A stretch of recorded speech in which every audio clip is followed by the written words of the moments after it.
Disclaimer. I doesn't claim any of the arts. All the pictures shown belongs to the respective artist and company. If you are original owner and want me to remove the video, I will do it immediately. Just send me an email to inform me. And if you like my content, please subscribe to my channel. Chapter begins and we see that the scene moved back in time to the dragon's nest, where Julius was sitting and writing in his notebook. Lady Plum Blossom stood opposite him, her arms folded, patiently waiting for him to finish. When Julius finally closed his notebook, his face became gloomy and his eyes narrowed as he fell deep into thought. A sharp, frustrated sound of his tongue clicking broke the silence. His voice was filled with envy as he muttered, "You're being very harsh. He's already under my care.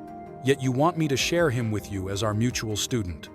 Osa Ragnar laughed, her voice light and cheerful. "Don't be so possessive now," she said. Her face lit up as she added, "In the end, all of this is for Theo's benefit. You won't deny that, will you?" Osa continued, her tone firm. "I'm sure you're already aware, but Theo has attracted expectations that are as high as those of the other potential successors. His talents mean he's growing at an incredible speed, but he will also reach his limits much faster." Osa held up another notebook, this one containing her sword secrets, and said confidently, "This will help Theo overcome those limits." Julius's eyebrows furrowed, and his voice became tense. But what if? What if Theo becomes the leader of the clan? No, an enemy of Ragnar. Osa's eyes widened in surprise. The thought had clearly never occurred to her. Julius's expression darkened as he continued, his tone heavy with worry. "You know as well as I do, most people who grow this quickly." Before Julius could finish his sentence, Osa interrupted him, completing it with the same serious tone. "Meet a tragic end." "Exactly," Julius replied, his voice low. "If history repeats itself, the teachings we share with Theo might one day become the cause of bloodshed for the Ragnars." Osa smiled at Julius, an unexpected glint of optimism in her eyes. "How surprising," she said playfully. "I thought your mind was only filled with love for him."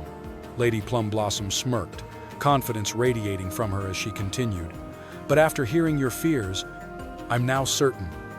She held up the notebook in her hand, her smile unwavering. "Julius, you are indeed the right person to hold on to this." Julius's gaze sharpened as he took both notebooks, his fingers tightening around them. Wes's voice remained calm and resolute. "Watch over Theo. When you are certain that he will remain untainted by greed and has grown into a Ragnar who values every moment, pass it on to him." Only then did the scene snap back to the present, where Theo and Julia stood in the training grounds of the white-armored dragon cavalry headquarters. Theo held the notebook containing the secrets of both swords and couldn't believe his luck. His eyes widened in surprise as he thought about the two dragons, said to be the best and second best in swordsmanship, becoming his joint mentors. In this moment, Theo felt incredibly fortunate to have such powerful mentors guiding him. Theo hesitated before speaking, his voice filled with doubt. "Am I truly deserving of this?" Commander Julius's voice was firm and unwavering. "No need to be so modest. I'm giving this to you because I believe you are worthy." Theo closed his eyes for a moment, taking in the magnitude of the events that had led him to this point.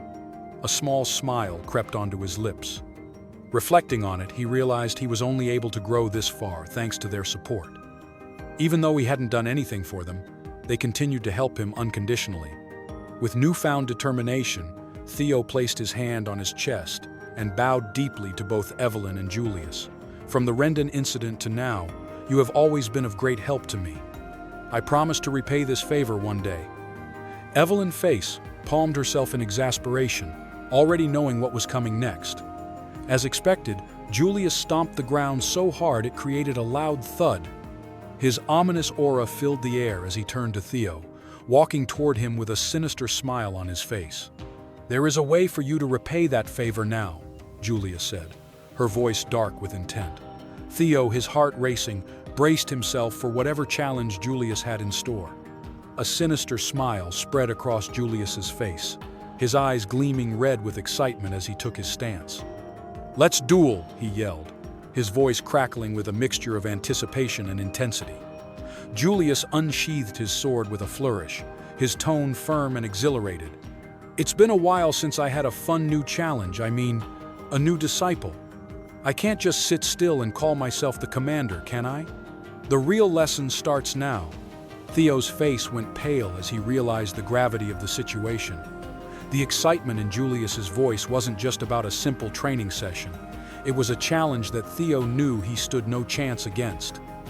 Julius charged at Theo, urging him to move faster. As the young man struggled to comprehend the whirlwind of danger he had just walked into, Evelyn, with an unreadable expression on her face, turned away and hurried out of the training hall, bolting the door behind her. The sounds of the clash between Julius and Theo echoed in the room, and Theo's desperation mounted as he slammed his fists against the bolted door, his voice laced with panic. "Save me, Evelyn, please."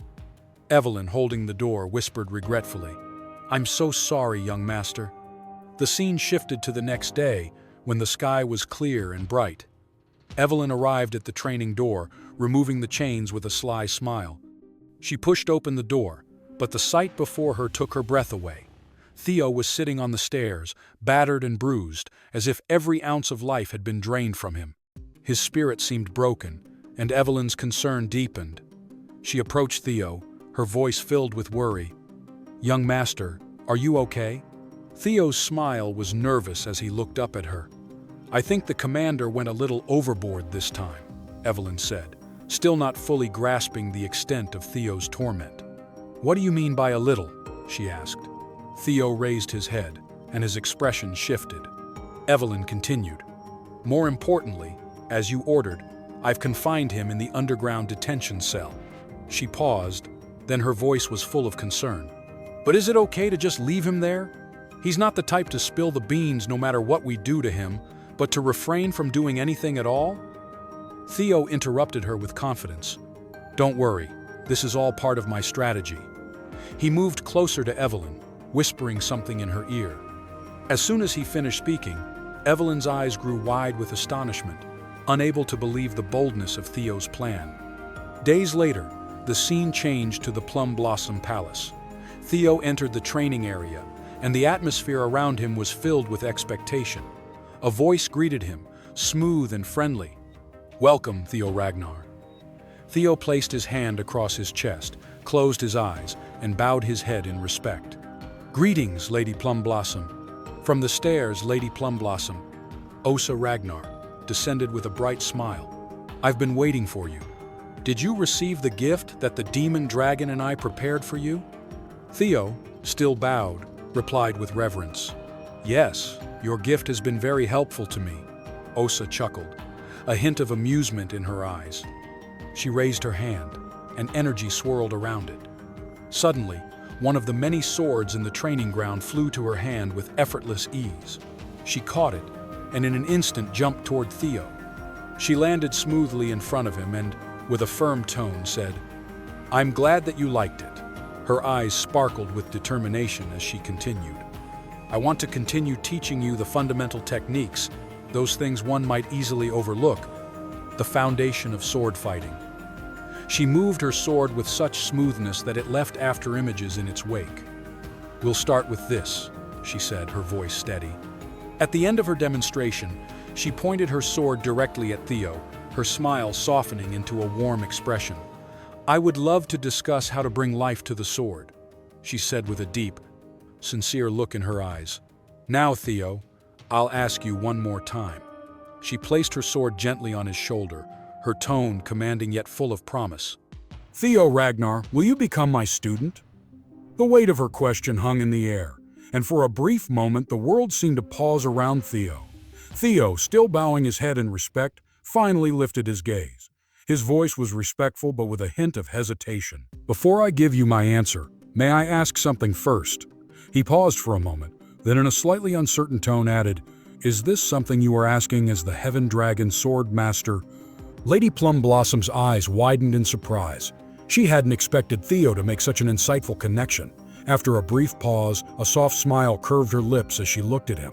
"Oh, to think you know something that is a secret to most," she said, her voice warm and approving. With a slight gesture, she set her sword down, burying it gently into the ground. "I will not deny it," she continued, her tone firm yet soft. "The Heaven Dragon Sword is a secret school passed down through only one student. I am its sole inheritor, the Heaven Dragon Swordmaster." Theo's heart was racing, but he managed to stay calm as she spoke with growing confidence. "You want to know my real intentions, don't you?" Theo quickly bowed his head again, his voice filled with respect. "My apologies, Lady Plum Blossom." She smiled once more, her tone comforting. "It's okay. I wasn't going to scold you." Her warm expression became even deeper as she continued. "I don't have any hidden motives. From the time the plum blossoms are in full bloom to the Heaven Dragon Sword, I was planning to pass everything to you." Theo's eyes widened in shock as the weight of her words sank in. His thoughts were swirling. After a brief pause, Theo left the training area, walking slowly along the paved paths, his mind still reeling from the conversation with Lady Plum Blossom. But just as he was lost in thought, he heard a voice calling out to him with a haughty tone. "Hey, you there, newcomer." Theo glanced back, and a group of Plum Blossom members approached, their faces filled with contempt. One of them stepped forward, his voice carrying an authoritative tone. "You're the new recruit of the White Armored Dragon Cavalry, Theo Ragnar, right?" Theo turned fully to face them, his demeanor cold, his tone as sharp as ice. "I am. So what's your point?" The member's irritation flared at Theo's blunt response. "What a rude reply," he sneered. "Not even a proper greeting." The other members of the Plum Blossom Palace gathered around, their discontent clear. The first member continued, his voice filled with condescension. "Since you're now a disciple of Lady Plum Blossom, you should at least show some respect to your seniors." Theo scoffed, his eyes narrowing in disdain. "I was wondering what this was about, but it's just a childish attempt to protect your fragile self-esteem."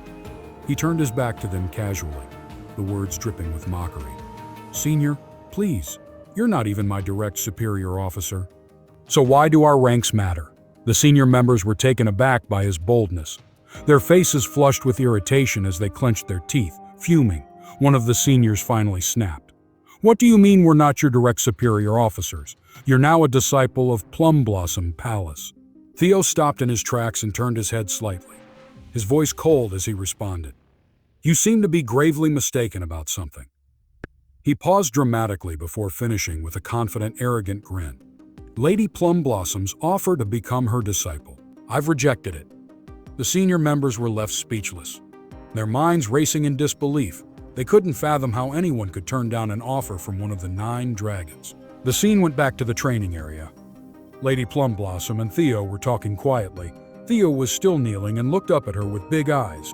He seemed surprised as he asked, "You want to give me the full power of the Plum Blossoms and the Heaven Dragon Sword?" Lady Plum Blossom's voice was strong but kind as she answered, "Doesn't that sound exciting?" Theo stood up straight away, looking very interested. "Of course it does," he said. But then he thought about it more and looked unsure. He lowered his head again and spoke softly. "But honestly, I don't know why you like me so much. I haven't done anything for you." Lady Plum Blossom walked closer to Theo, looking at him gently like a mother. Her voice became softer and warmer. "Stand up, Theo. There's no real reason," she said. She touched her face as she thought and went on. "It's just that you remind me of Kyle." Theo's eyes opened wide in surprise, filling his face. He looked at her hesitantly, his voice shaking with disbelief. "I remind you of the clan leader." Lady Plum Blossom smiled, her eyes becoming softer as she spoke. "That's right. You were just like him when he was young. Not only how you look, but also how you feel. He also used to chase after his dreams and goals when he was young." Theo stood still, his mind racing as he listened to Lady Plum Blossom's words. She looked at him with love, and her voice was full of respect. No, maybe he is still dreaming of them, she wondered. That's why he never gave up. He worked hard to overcome any challenge, and every day was difficult. But he never gave in or changed his beliefs, and that's what made him the person he is today. She chuckled softly as she spoke. "When I see you, I see the part of him that I fell in love with. How could I just stand by and do nothing?" Her voice changed, becoming more serious. "If that answers your question, then it's your turn to give me your answer." Theo looked straight at her, his face steady. "Ah, right," he said slowly, his voice now showing determination. "It's a tempting offer, but I have to say no." Lady Plum Blossom's eyes narrowed at his answer and she looked concerned. "Why are you refusing the offer?" she asked, her voice tight with curiosity and worry. Theo put his hand on his chest, his voice firm. I already have many teachers, including you, Lady Plum Blossom, who has taught me so much. I have others. Like the Demon Dragon Commander Julius, my senior dragons Evelyn, Selford, and Aaron, my friends and comrades Remington, Hulkus, Erica, and even Axion and Ed Troyven. They are all my teachers. Lady Plum Blossom looked confused. She didn't understand what Theo was trying to say.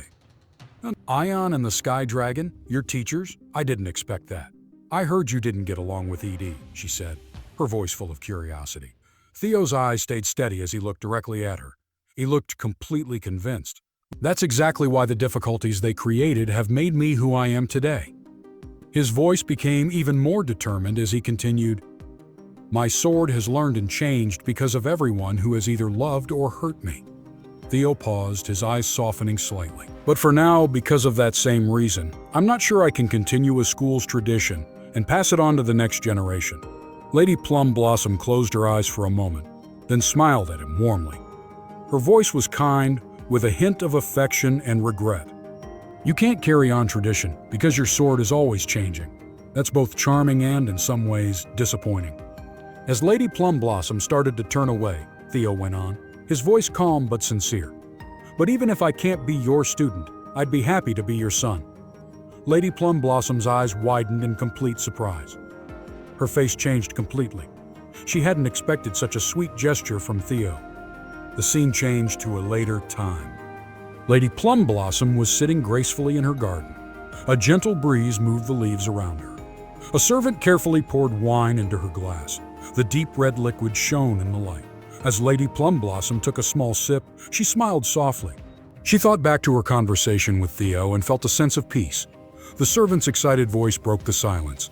You must really like him, she said, her voice full of warmth. Lady Plum Blossom's smile grew wider as she looked into her glass. Her voice was soft but full of feeling. Of course, she answered. Because the heavens won't allow it. I haven't been able to have a child of my own yet. A child who is just like him has promised to be my son. How could I not be happy? The servant's face softened and she smiled genuinely. It makes me happy to see you happy, Lady Osa, she said with a sudden sparkle in her eye. Osa's face lit up with excitement. I should thank Theo for finally making me a mother, she said joyfully. Can you write a letter for me to send to my husband? The servant looked at her curiously, asking, what would you like me to say? Osa's voice became more serious. It's about Theo's promotion exam. The servant's eyes widened in surprise at the mention of Theo's promotion exam. Her voice changed, sounding worried. Excuse me for saying so, but he's a beginner who has just finished the awakening ceremony. If he gets too much attention at such a young age, he could be in danger. You should know that better than anyone, Lady Osa. Lady Plum Blossom's face hardened as she put her wine glass on the table with a firm movement. Her voice was strong and determined. That's why I need to hurry.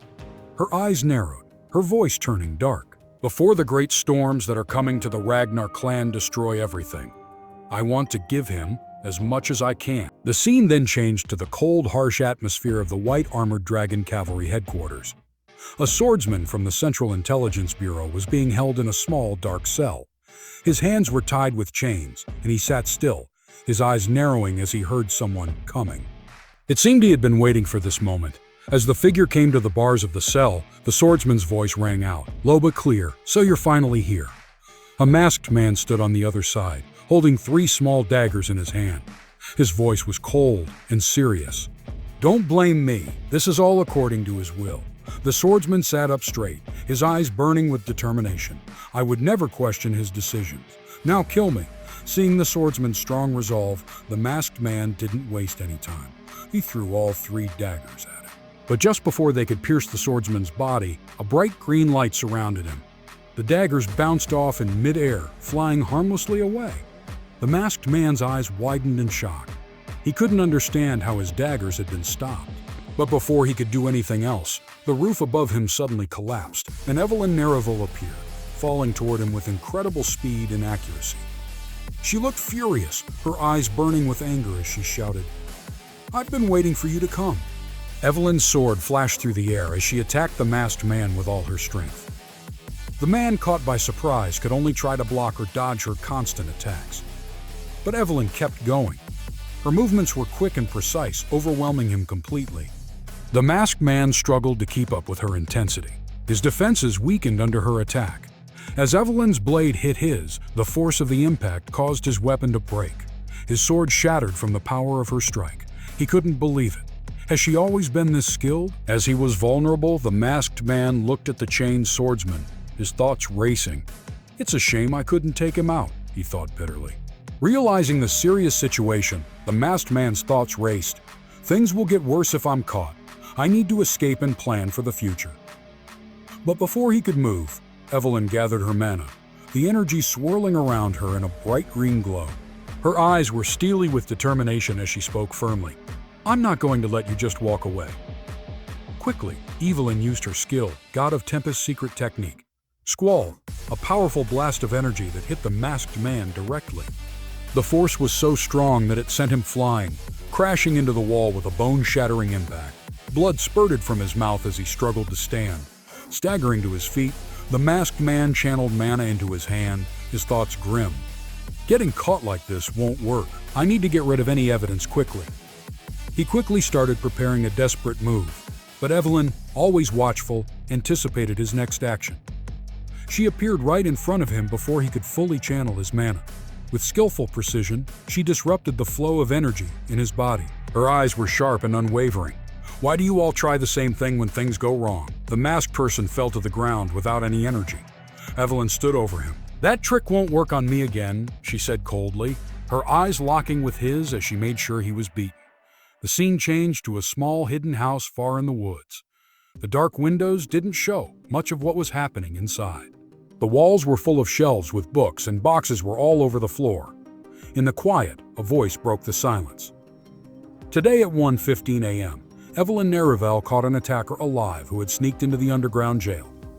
Inside the house were Theo, Evelyn, Julius, and another woman wearing a mask. She spoke in a calm but serious way. This attacker is known to be from Serpent Season. Serpent Season is a smaller group within the Eastern Elite Clan, the Troy Van Clan. It's likely they are connected to the Sky Dragon, Eid Troy Van. Julius looked angry, crossing his arms and narrowing his eyes. This pretty much proves we thought there was someone on our side helping them. The masked woman, named Cleve, nodded in agreement. That's right, we're meeting in such a faraway place to keep any more secrets from getting out. According to what we know, Serpent Season is now based in an old castle in the Calhelm area. In 3 hours, they will think the mission failed, destroy any proof, and leave. We need to surprise their base before then, gather all their members, and get information. That's the main point of this joint mission. My name is Cleva Null Snow, she said, her voice strong as she ended her report. That's all I have to say. Theo, with his arms crossed, took in the seriousness of the situation. He thought to himself, I can't believe I'm meeting an agent with the rank of Null Snow. Julius tilted his head a bit, his eyes narrowing as he looked at Theo, sounded serious as he spoke. There's one more thing to add. This mission will also be a test for Theo Ragnar to get promoted. Theo and Evelyn both stared at him in shock, not expecting the sudden news. Theo leaned forward, sounding confused. Have I already done enough to deserve a promotion exam? Julius sighed, sounding a little tired. That's right, he said, his eyes steady. But it's not all good news. Your promotion exam just got harder. Theo's mind was spinning, his heart beating fast at the sudden change. What seemed like a simple mission now felt like a very important test.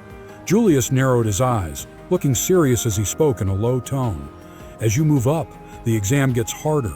It's not normal to assign a mission that could cause a war for a mid-rank swordsman promotion exam. Evelyn looked surprised and annoyed, closing her eyes, unable to believe what was being asked. Julius continued, his voice clear. I heard you told Evelyn to watch the cells because you knew an attacker would come. Since you started this on your own, you have to finish it. Theo's eyes widened in shock. He could hardly believe what he was hearing. He sounded shaky as he tried to understand the responsibility he was being given. I'm sorry, he started.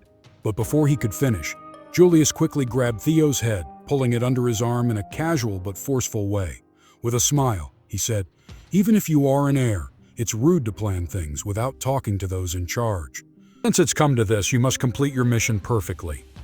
Julius playfully but firmly bumped Theo's head, a way to both challenge and encourage him. Get promoted to a mid-rank swordsman and earn the right to go on missions alone. Understood. Theo scratched his head, a small smile on his face despite the seriousness in the room. Yes, sir. But inside he couldn't help but think, this is all starting to be about me. I didn't think I would become the center of attention like this.